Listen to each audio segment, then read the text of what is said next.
একটি ছোট শহরে এক দরিদ্র মুচি বাস করত। তার বাড়ির পাশেই ছিল ছোট্ট একটি দোকান, যেখানে সে নিজের হাতে যত্ন করে জুতো তৈরি করত।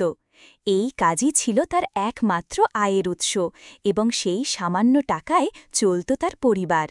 মুচি ছিল সৎ ও পরিশ্রমী, কিন্তু সময়ের সাথে তার বানানো জুতোর কদর কমতে লাগল।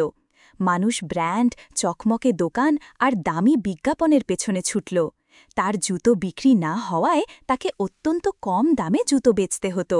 ধীরে ধীরে তার সঞ্চয় শেষ হয়ে এলো, সংসারে টানাপোড়েন বাড়ল, এমনকি স্ত্রীর গয়না পর্যন্ত বিক্রি করে দিতে হল। মুচি হতাশ হয়ে পড়ল, কিন্তু তার স্ত্রী বলত, উপরওয়ালা সব দেখে, বিশ্বাস রেখো, একদিন নিশ্চয়ই তিনি পথ দেখাবেন। এই আশ্বাসে মুচি কিছুটা শক্তি পেত, কিন্তু ভিতরে ভিতরে এক অসহায় বেদনায় পুড়ত। শেষে এমন একদিন এলো যখন তার কাছে কেবল একটি জোড়া জুতো ছিল। উপকরণও শেষ, টাকা নেই। সেই জুতো নিয়েই সে বাজারে গেল।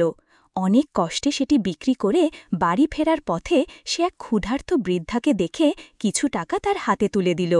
সন্ধ্যায় দোকানে ফিরে সে খেয়াল করল, এক কোণায় একটি চামড়ার টুকরো পড়ে আছে। এক জোড়া জুতোই হয়তো বানানো যাবে, ভাবল সে। সেই টুকরো কেটে রেখে দিল, ভেবেছিল পরদিন বানাবে।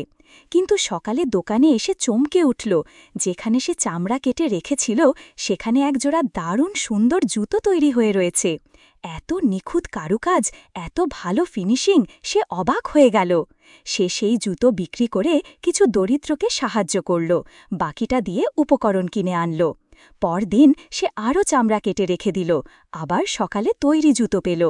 এইভাবে দিনের পর দিন সে চামড়া রেখে যেত, আর সকাল হলে তৈরি জুতো পেত।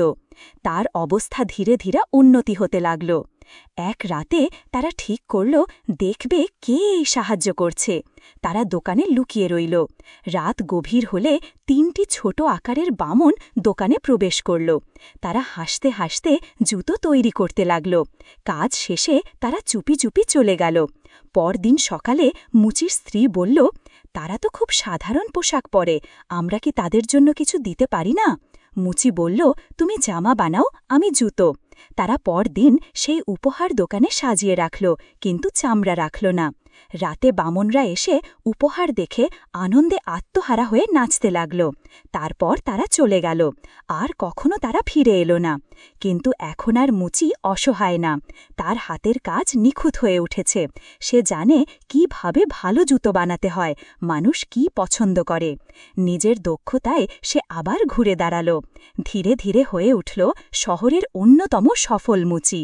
গল্পের শিক্ষা, কখনো হাল ছেড়ো না। সৎ পথে থাকলে, পরিশ্রম করলে এবং কাউকে সাহায্য করলে ঈশ্বর ঠিকই সাহায্য করেন। তবে তার উপহার তখনই প্রকৃত মূল্য পায় যখন আমরা সেই সুযোগকে কাজে লাগিয়ে নিজের পথ নিজেই তৈরি করি।